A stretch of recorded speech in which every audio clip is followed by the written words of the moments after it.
So the first question is just give us an opportunity to get familiar with Jamboard, is to write something that you are grateful for, something of gratitude that you'd like to share.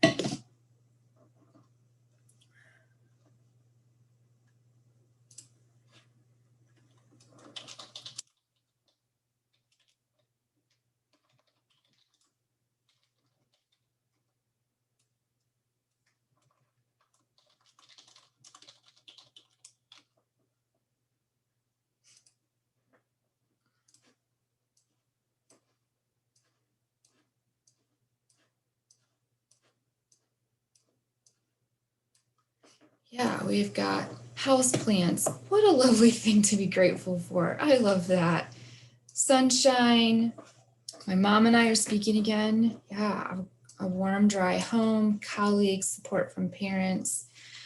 Son was accepted to nursing school. That's really exciting. Spring weather, family. I'm thankful for Mike Mamoyle. He's the IT guy for the conference. He has saved me a few times this week. So yeah, just those things. Those that work with you on making programming possible. Yay, Sarah's going to seminary. That's awesome. Dad got COVID vaccines. That's great. Thankful for this group. Sunshine in the window today. Yeah. Our church has a reopening plan and be in person by Palm Sunday. That's really exciting. Thankful for dogs and boys. Supportive pastor. Oh my goodness, that's so important. For sure.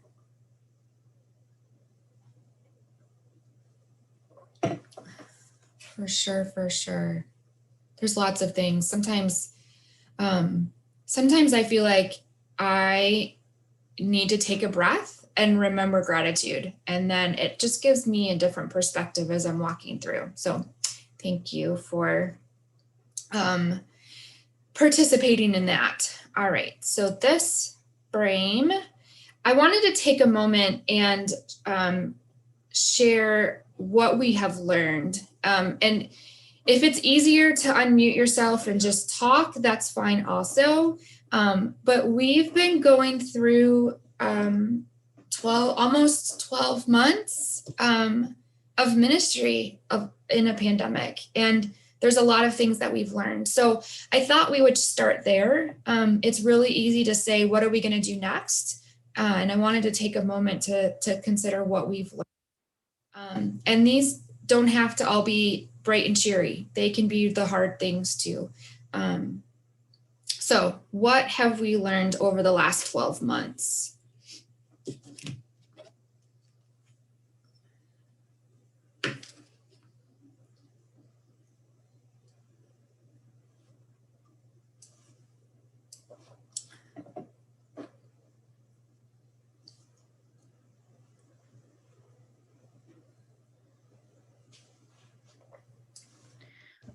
So I'm going to admit I can't figure out how to do the Post-it note, Kathy.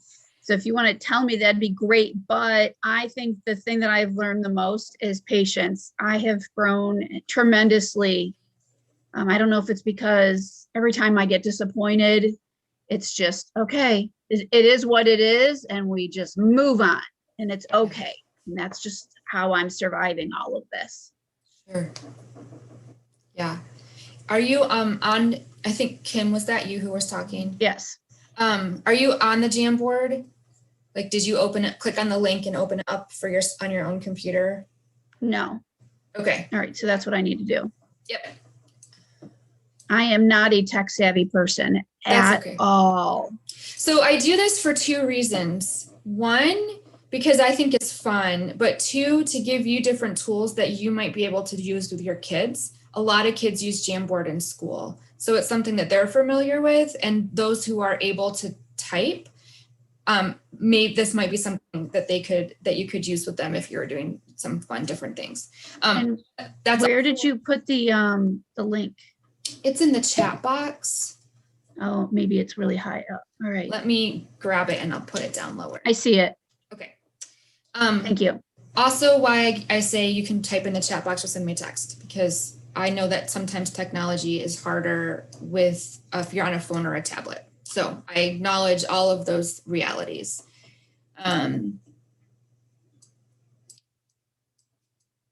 Yeah, lots of things.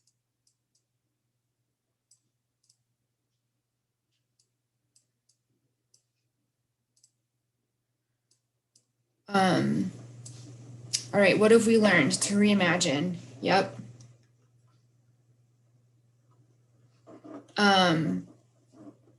Yeah, thanks for asking for clarification about Jamboard. I appreciate that. To adjust expectations as we assess needs, sort of another version of being flexible. Absolutely.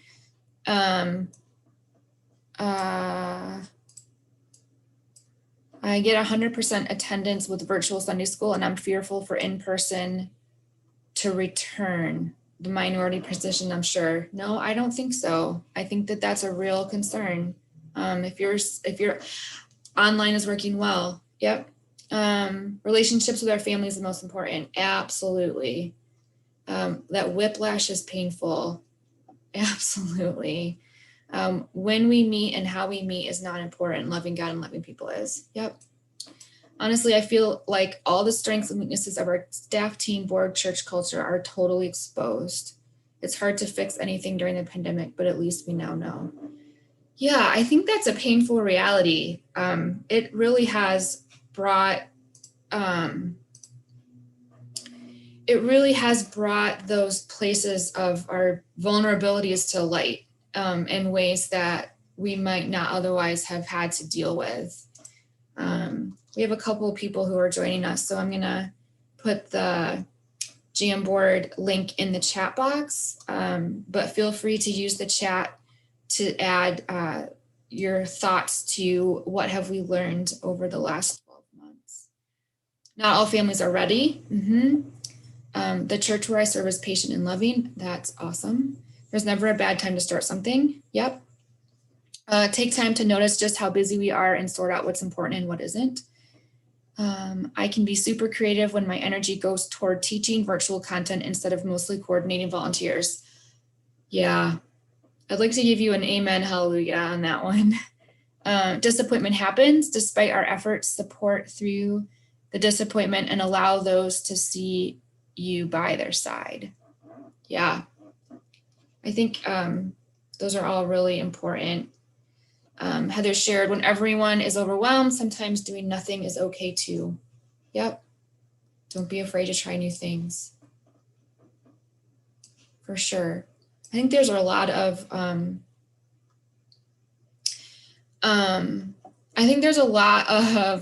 reality in this, both the positive and the negatives.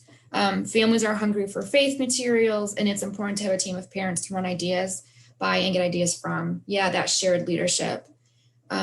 Much of what you set up while closed does not go away. Once you return in person, it becomes more difficult.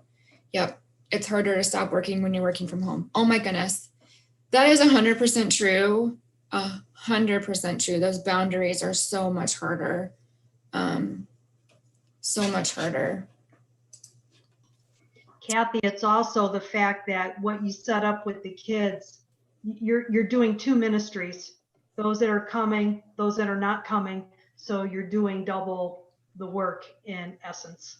Right. And I think that's going to be one of the pieces that and that's one of the slides down the road is how do we balance and manage all of that?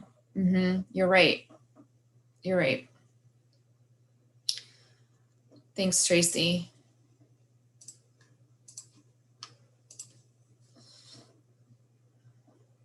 Okay, so we've learned a lot, right? We've learned a lot about ourselves. We've learned about our faith community. We've learned about our families. We've learned about all kinds of things, the good, the bad, the ugly, the painful, the helpful. I hope that a lot of you have realized that you're stronger than you think you are, that you're more flexible than maybe you realized. And I think that's, those are things to highlight and be proud of. Okay. Kathy, Yeah. Lisa, sorry, I have my mask on, so it's hard to tell because I'm at work. Can I just say something about Jamboard real quick? That Yeah. some of us who are a little bit less tech savvy, if you have a Gmail account, if you have a Google account, you have Jamboard. It's on my little, like when I get into my Gmail, there are those 9 little dots that are over on the right-hand side of the page. If you click on that, you'll see YouTube and Drive and all this. And if you keep scrolling down, there's Jamboard. What I didn't know was that if I click on Jamboard, I have all these Jamboards because Kathy has shared them with us. So I can go back and see what we've all been thankful for. I can go back and see what we've talked about. It's really kind of cool. So just a note about Jamboard. Thanks, Lisa. That's helpful. I actually noticed that when I went in Jamboard today, that I'm like, oh, I didn't realize that the ones that have been shared with me save right on my Jamboard page. So yeah, I'll also share that link again so you can go back and access it. See, all these fun things we're learning about technology, and we are still learning. All right. So the next page is what are the questions? And I think that I left this very much intentionally wide open. What are the questions about going back in person? What are the questions about the balance between the hybrid ministry that really is going to be our present and future? What are your questions that you have?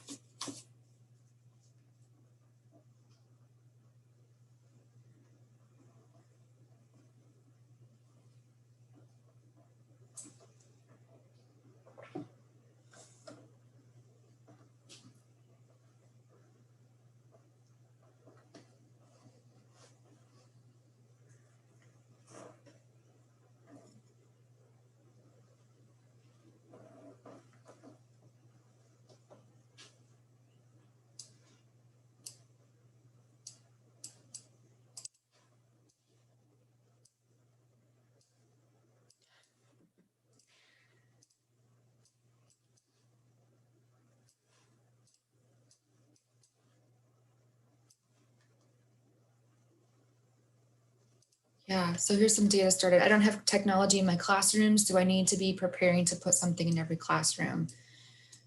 Yeah, really good question. When and how? Please give me answers so I don't have to make the decisions. Yes, decision fatigue is real. I don't know who wrote that, but I'd like to give you a big virtual hug or a high five or whatever you need. I totally understand. Yes. What opportunities are hidden in the challenges of social distance in-person kids ministry? What a fantastic question. How do I keep this amazing energy from parents about faith at home? Yep. In a room full of elementary kids, how strict do we need to be with distance and germs and masks? That's a really good question. How are we going to navigate the disappointment that will come when we move to in-person and those who have been participating don't come? Yeah. How do we encourage parents that it's safe to come back? How do we help volunteers transition back? Hold on, I gotta make this one bigger. My eyes are good, but they're not that good. What to do if we can't include everyone in person safely? It might not be up to me to be in person or not. So where do I go from there? Yes. Yeah.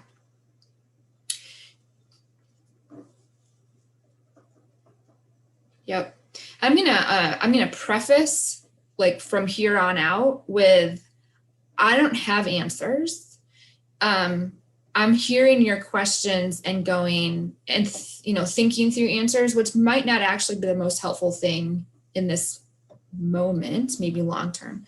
But to know that these are fantastic questions.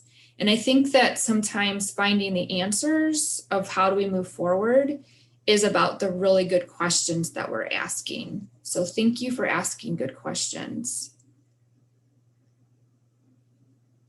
If you think of more, please feel free to, you can go back to this Jamboard page or you can share it in the chat box. Okay. I know a bunch of us are on because we really wanted to dive into, okay, our church is talking about reopening. Some of you are already have KidsMin that's open in person. When I say reopening, I'm meaning in person. The church, the ministry never closed, the building closed. So please hear me and understand that in-person KidsMin is reopening is in person. So what are your questions? Some of you asked them in the last slide, but what are the questions that you have as we're reopening, considering what it means to reopen in person? Are you more looking for the checklist of these are the things that we need to do? Are you thinking about, gosh, this didn't work before. Is it the best thing to reopen what we did before when it didn't work before? And so where do we go from here? Is it about volunteers? Whatever it is, put it up in the, sticky note it in the Jamboard or put it in the chat box.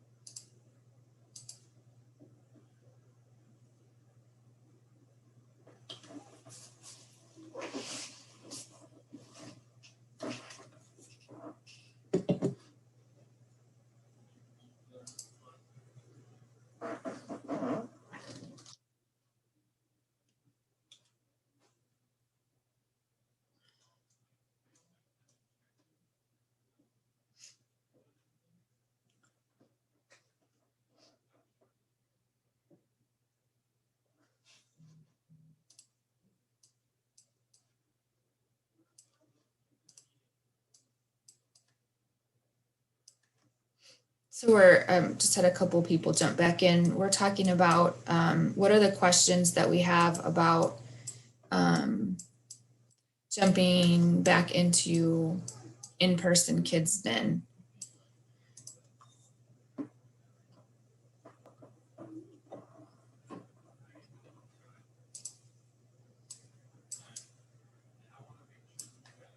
We have, some of you may be familiar with the book Canoeing the Mountains, and there's technical challenges and adaptive challenges, and we're kind of in the middle of both.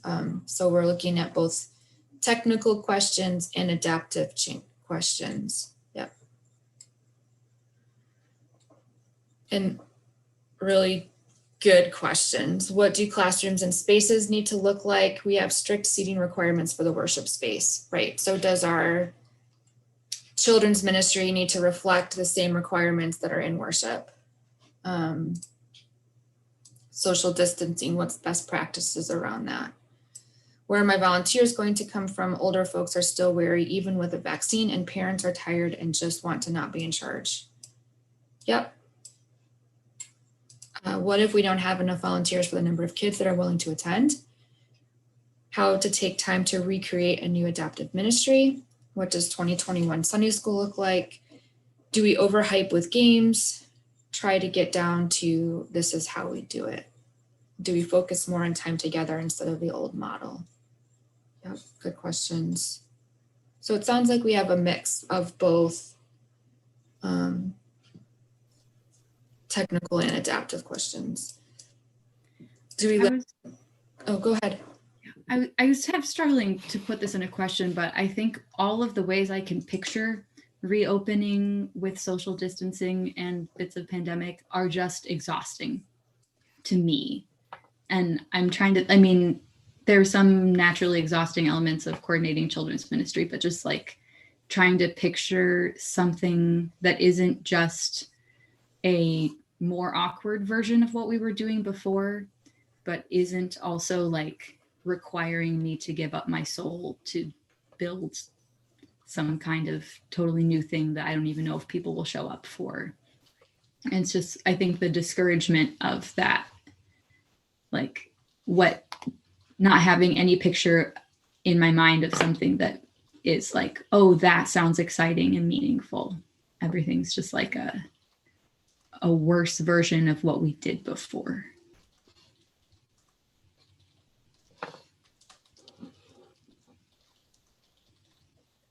So that's really helpful.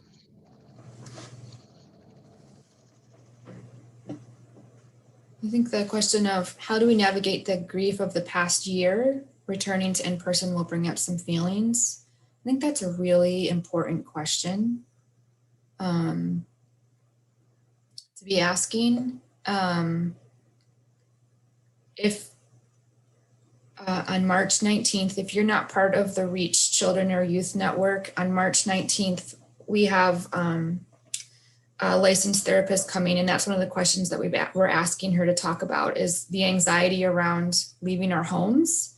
Like my kids have been in virtual school since August. We haven't really left our home except for like a couple of things, are to go to my in-laws' house in almost 12 months.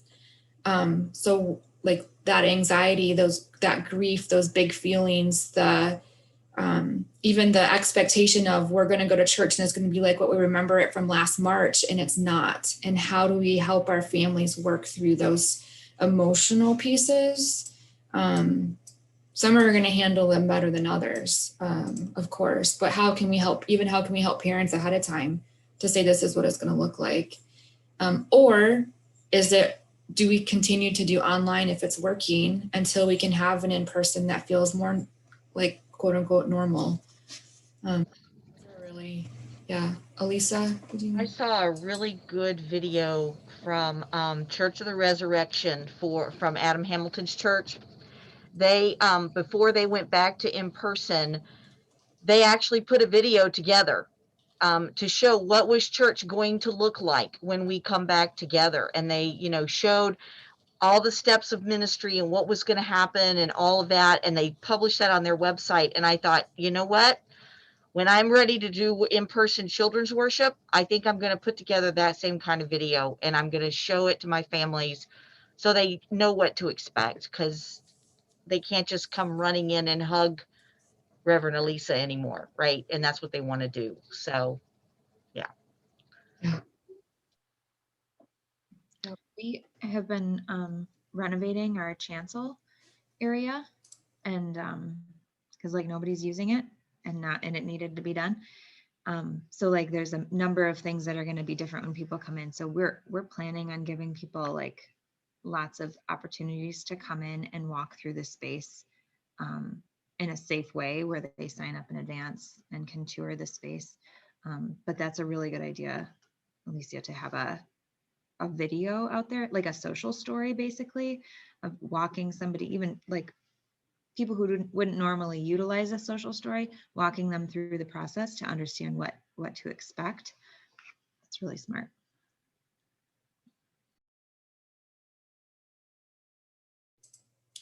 Yeah, I've heard a number of churches who have done that. We have done that also at Lake Harbor, because we know we hear from people. I'm sure all of you do too. We hear from people, oh, I can't wait until we can get back. And you can tell by some of the comments, they are expecting that it's going to be just like before. We'll get back and see everybody and get hugs, and it's not going to be the same. You're not going to have coffee hour. You're going to come in, you're going to sit down, you're going to separate, you're going to go back out. And Pastor Mary is very adamant about that. We're not going to stand around and visit. You're going to go out, lights off, bye, out the door. Don't stand around here and congregate. If you congregate out in the parking lot by your cars, that's on you, but we're not going to stand here and we're not going to be hugging, and we're not sitting next to each other. It's not going to be the same.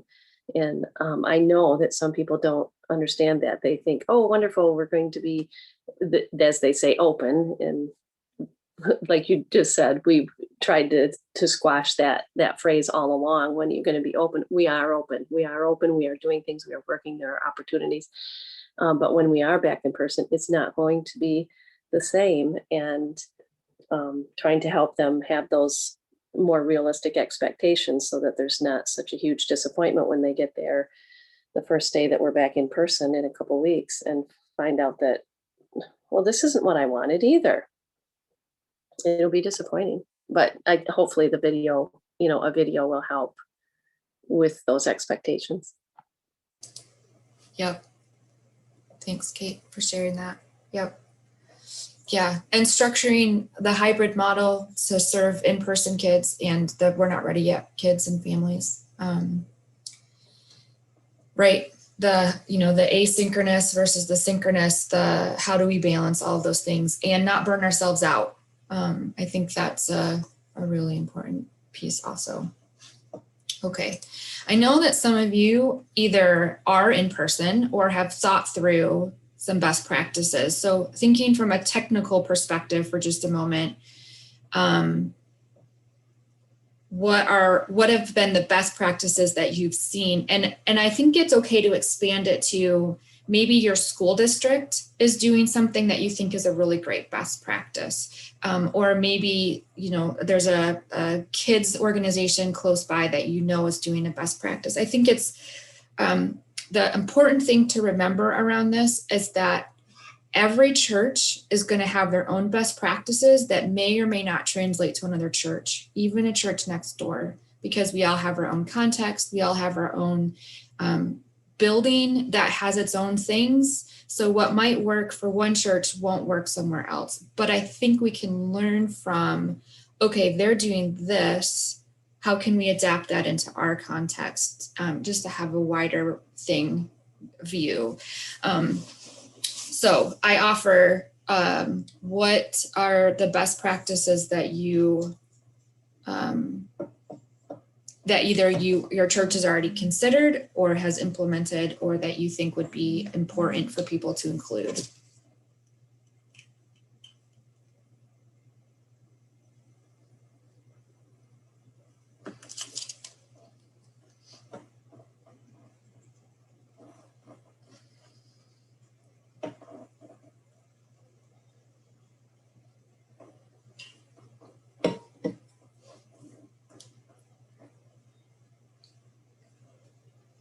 So excuse me, I am also schooling right now. So I'm gonna keep my camera off, but I'm looking at all the data that our school districts around us are putting out.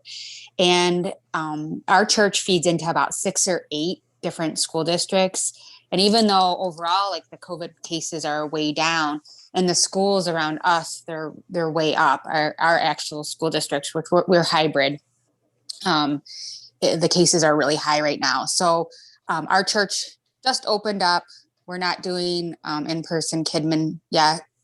And it'll probably be a while, I'm thinking, but I'm definitely looking at the parameters of the districts, and most school districts have their own website that have the COVID counts. And that's kind of what I'm basing it off of right now. So is looking at 3 out of our 6 districts are pretty high right now. So.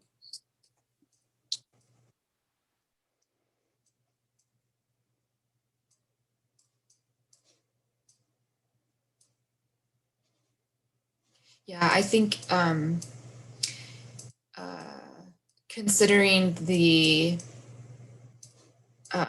statistics in your area is important, like Heather was saying.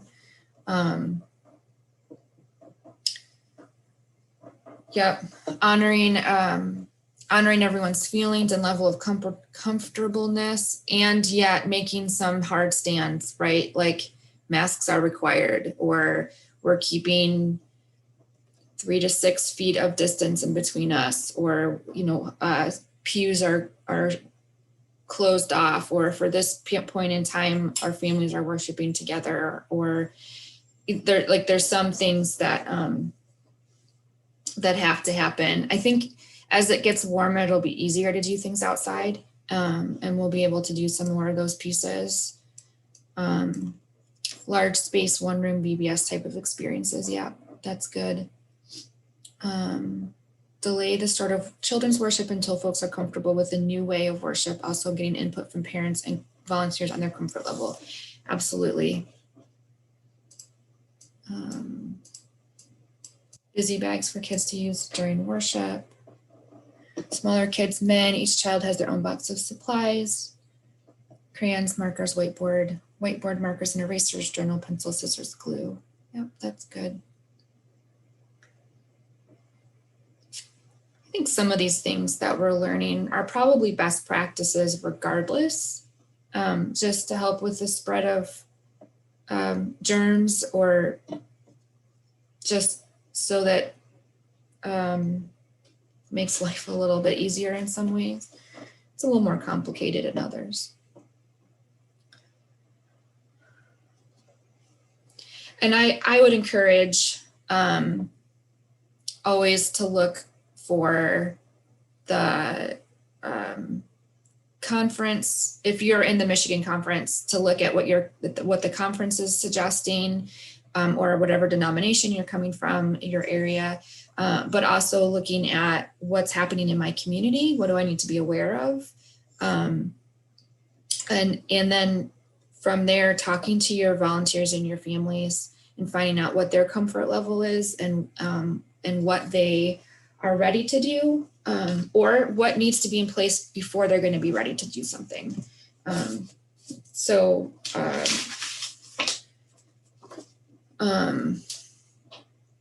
I think those are all things to think about too. Check the chat. Yeah, not using our regular busy bags of Grace Space or worship wagon yet limits all communal supplies. We will give out worship companion page and a small box of crayons with the expectation they take it home with them after worship. Mm-hmm. Yeah, the Grace Space is an interesting, sometimes it's the playground Grace Space, that space that's for kiddos. You know,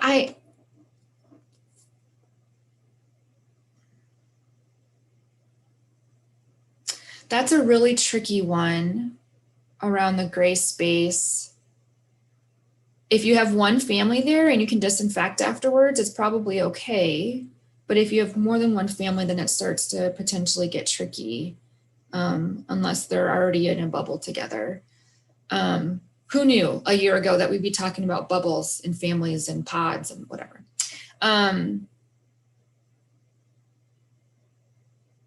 I think that would be a conversation for your families and for if you have like a reopening committee, to talk about how are we going to handle this and what does this look like? Do we have a limit of children who can be in that space? Do we have only certain toys that are in there that can easily be disinfected in between? I think those are those technical questions that to ask to find out, you know, are families going to use it if it's available? Or do we set up some smaller spaces around that can be moved around?